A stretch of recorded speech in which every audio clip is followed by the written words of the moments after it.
What's happening, mate? You good? Not too bad, on you? Spot on, mate. Spot on.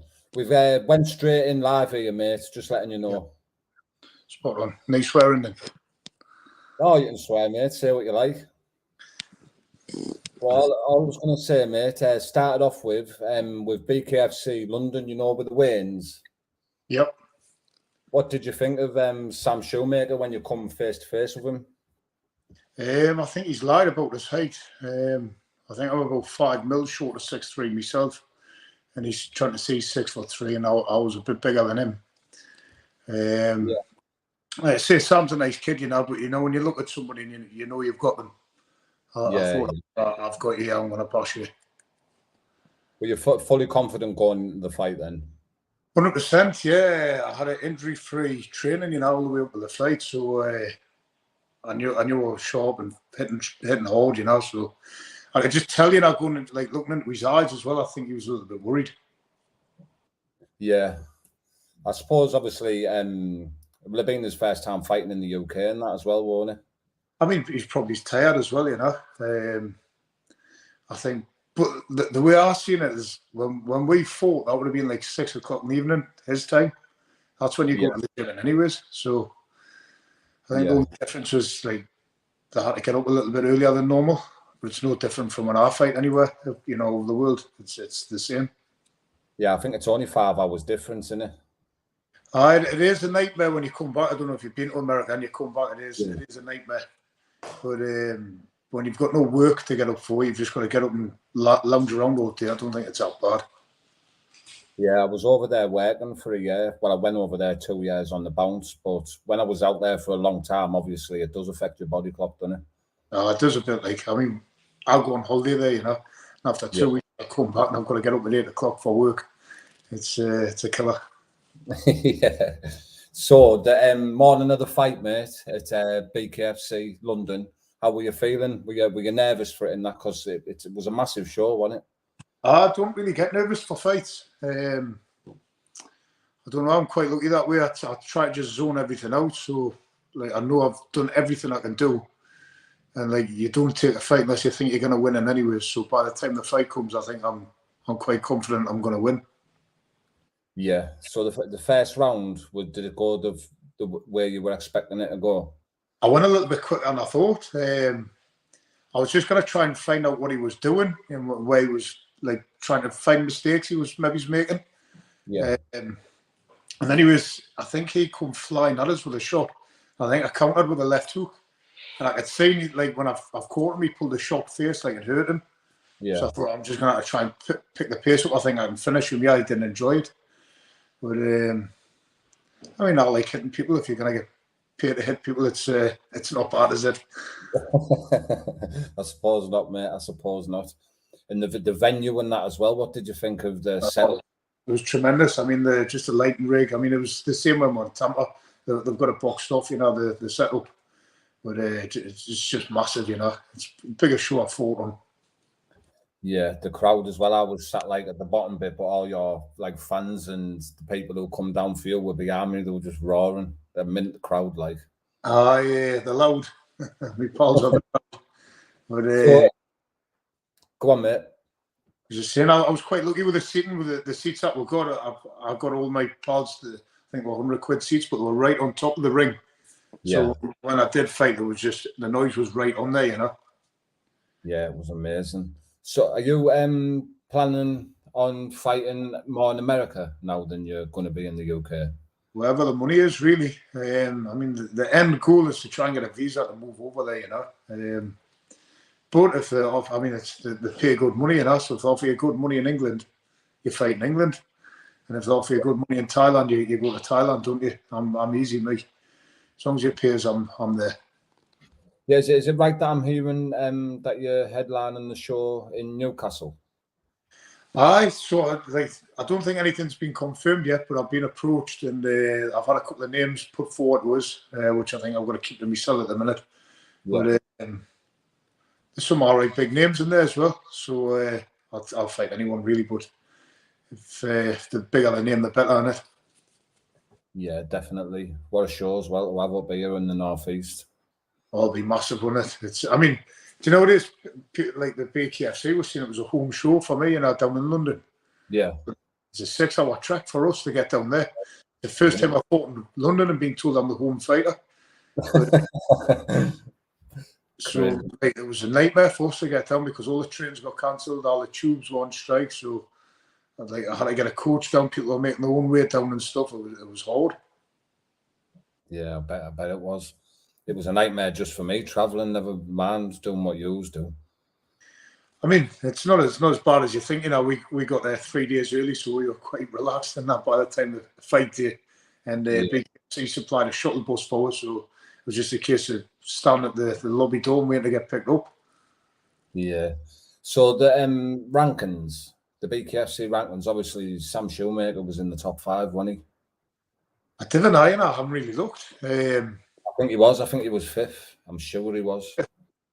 I mean, I've only been beat once, and it's off their champ now.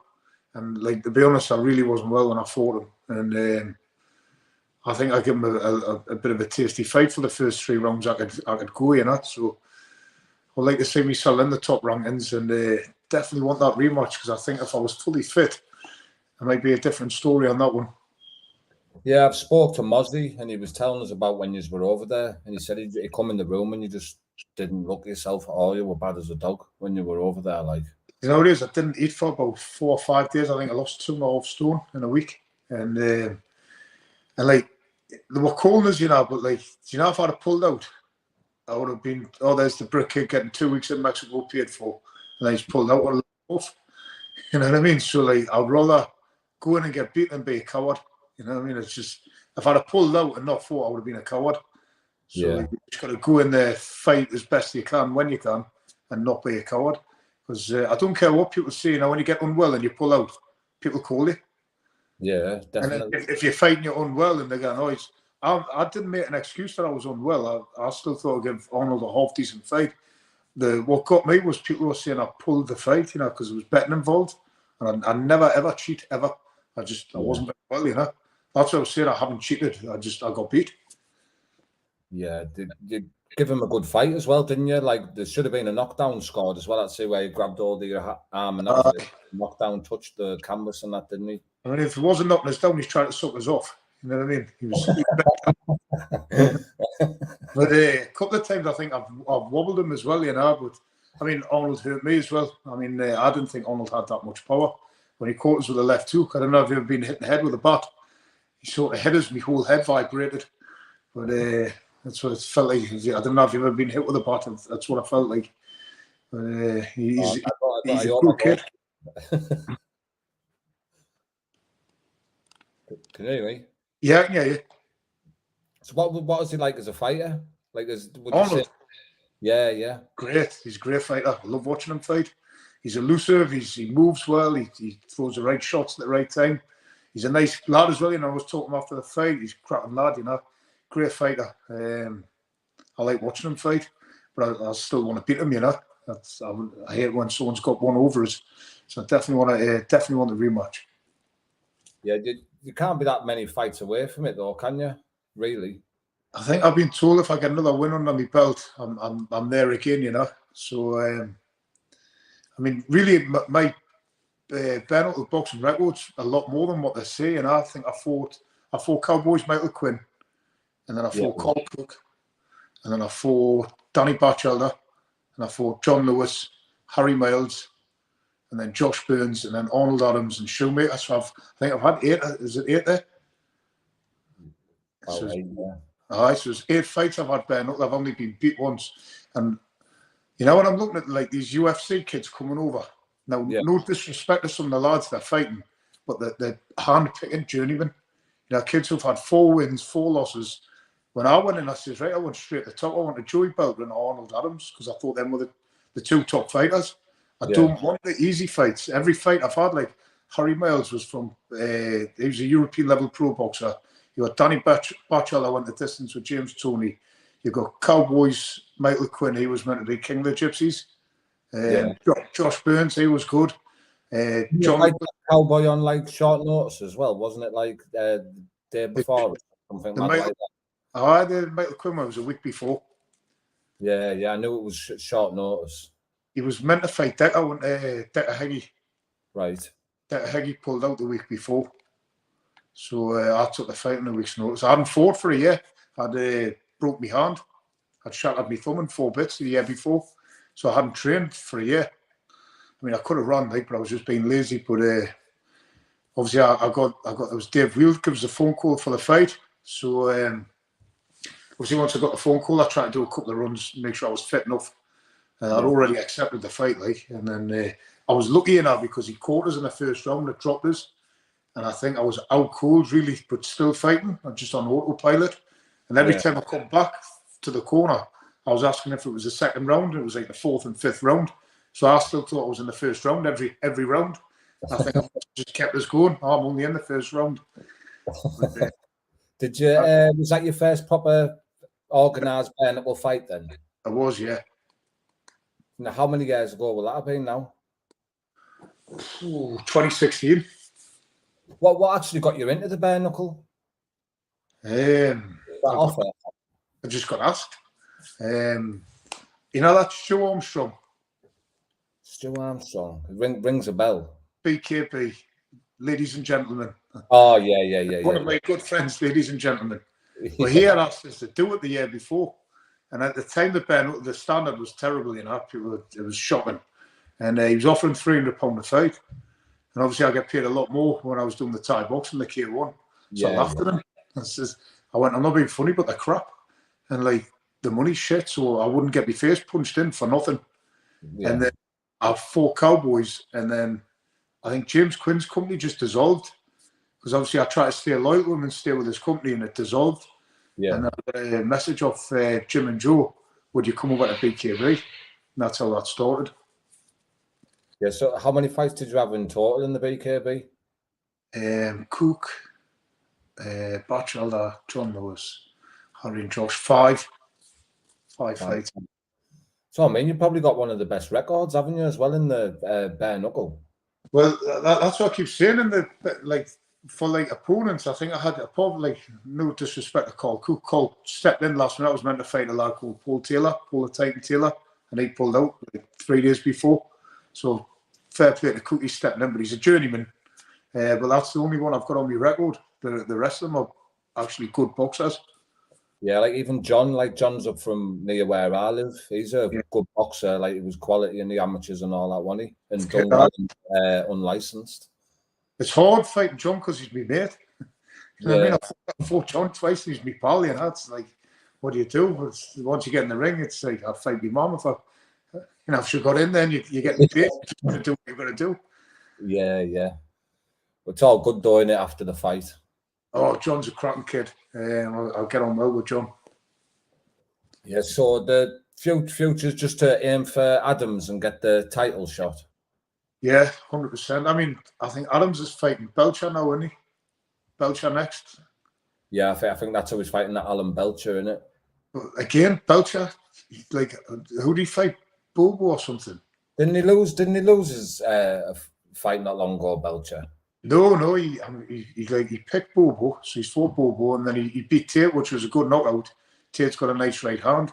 Yeah. He seemed, honestly, these UFC kids, they're just hand-picking easy opponents, I think. Looking for the easiest route, to get up. Yeah, it's not good. Like, they should best just want to fight the best, innit? It's not like boxing, is it, where you build yourself up with a fucking perfect record? Like, have you seen the pro boxing? No, it's like they might as well just be 7-0 and then fight decent people. When they've had less than 10 fights, they're just fighting journeymen. So, like, you're ripping your pals off buying tickets to come and watch you fight someone you know you're going to beat. Yeah, like, they'll have fucking double Olympic champions fucking going in for the pro debut against a fucking 0 and 100 kid. That's shocking. It's like crazy, man. But what did you think of the other fights on the night? Some cracking fights. Danny Christie stood out the most for us. Like, that was a cracking fight, that one. See, that kid he fought, that Brazier, he was good in. He was very good. And he put it on Danny a bit, and Danny just held his own, and that left hook, to rock him. It was just perfect. When I watched it, it was as sweet as a nut, that left hook. Right on the bottom, wasn't it? Oh, it was tremendous. I Me and Connor, I think, were watching it in the changing room because we weren't allowed out. And we watched it, and honestly, when he landed, I was like, oh, that's sweet. It was lush. Quality, mate. So another thing as well, the beard bet. Wasn't there a bet? He hasn't shaved it off. I've never heard no more from him.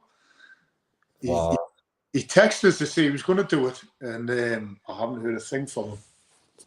Oh, well, he's going to have to get tagged in a post after this. Like, I do. I'm doing him a favour. He's got a big, massive ginger beard. You know what I mean? I'm getting it off him. What's it feel like to be a part of a unbelievable team that you're a part of with Connor, Darren Hendry, Danny Christie, and obviously Mozzie, who runs it? I mean, if you had to be in the changing room, it was a laugh. Like, I can imagine. We're all quite similar, you know. So we all just ripped the piss out of each other. So it was good crack. I like that, you know. Before fight, I think it unwinds you a little bit. Everyone just ripped the piss out of everyone, you know, and then off you go and chin someone. Yeah. So did you feel more nervous? Like, I know you said you don't get nervous, but did you feel more pressure fighting in America or in London? Obviously, when I fought in America, I knew I wasn't well. I mean, I'm not a religious person, you know, but on the day of the fight, I was start having a shit because I kept shitting myself. You know, and I was unwell. Honestly, I didn't even feel it neither. I was just warm running down my leg. I kept shitting myself. Oh. So I was sat in the toilet having a shit, praying to God, saying, please make us better. The only time I've ever had a fight, you know, where I'm standing and I know I'm going to get beat up. Because usually you go into the fight, you think, I'm going to win this. But it's the first time I've ever sat there thinking, I'm going to get filled in here. And then knowing you've got to go out. And then as I was standing at the curtain, me cornerman, Bungle, he slapped us on the back. He went, come on, mate, it's time to go. And it really hurt us. And I remember I just went, Andy, that hurt that. And he went, are you joking? I went, no, that really hurt. I said, don't do that to us again. So I knew I was going to be sore when he hit us. And it was a horrible feeling because I knew I had to stop him quite quick, which I never, you know, he ended up beating me. But that's the only time where I've went into a fight thinking I'm getting done in. Yeah, when you're bad like that, when you've got the shits and that as well, it takes all the goodness out of your body, doesn't it? Honestly, it was horrible, you know. Like, Mozzie, I was going to bash Mozzie, actually. I went to the hotel room because, honestly, I had a massive fever as well, you know. And, like, I was just drenched, you know, when I woke up. I was waking up and there was just, honestly, my sheets were drenched. And I kept turning the air conditioning on. Obviously, it's 28 degrees or something in Mexico. So I'm turning the air con on. And I woke up about 4 in the morning. I was sweating. I thought I was dying. So I woke up, you know, and like I've had to chuck all my sheets on the floor because it was like a swimming pool, my sheets. And I went to the thermostat and it was 28 degrees.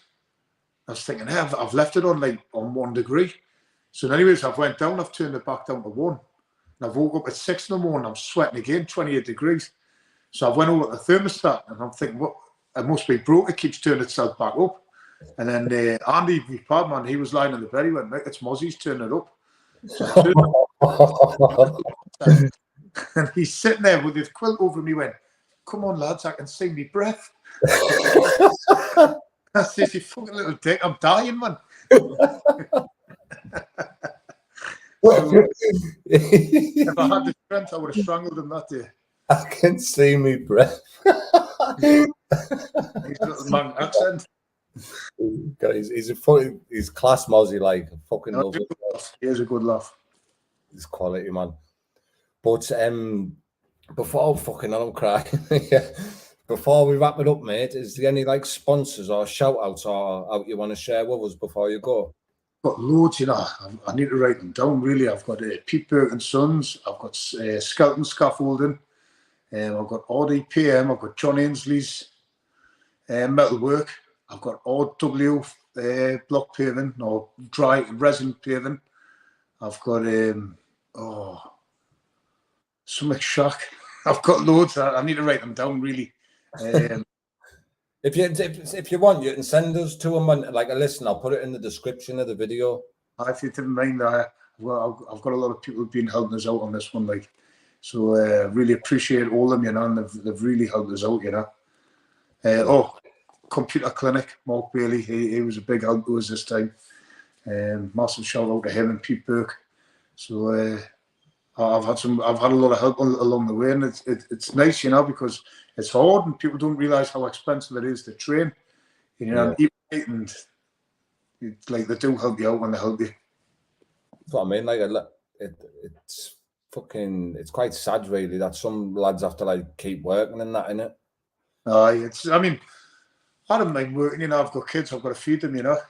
I would hate for them to have empty bellies. But, that's what I mean. You should get like proper top dollar for what you're doing. I do actually know it's not bad money now. So it's getting the point where, I mean, obviously I'm at the end of my career, I'm 39 this year. But if I end this at 26, you know, like Connor's age, something like that, Connor can go along, he's going to get lots of it, he'll get paid well.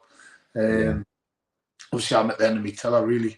So I think I've got maybe three years left. Just got to make as much as I can without getting my face bashed in. Yeah, you're gonna, once you get that belt as well, mate, it'll just go up and up and up, won't it? I'll have a special thanks to Gary Rowley, my tattooist. He's helped us loads on this fight. He's helped us get sponsors and everything. He's a tremendous kid. Yeah, sweet. But like I say, mate, I really appreciate you coming on, and we'll definitely have to catch up on another one when we find out some more news of the next fight. It should be getting soon, shouldn't it? I think I might be finding something out this week, you know. Like I say, I've had a couple of names, but one of them couldn't make the fight. So the other one, I think he can. I think it's quite a big lad as well, you know. So hopefully I'll be able to release it soon. Yeah, Kushti. Appreciate you coming on, mate, and we'll definitely catch up soon. No problem. Thanks very much. Cheers, Mick. Thank you, brother. See you later. Ta-ra. Ta-ra.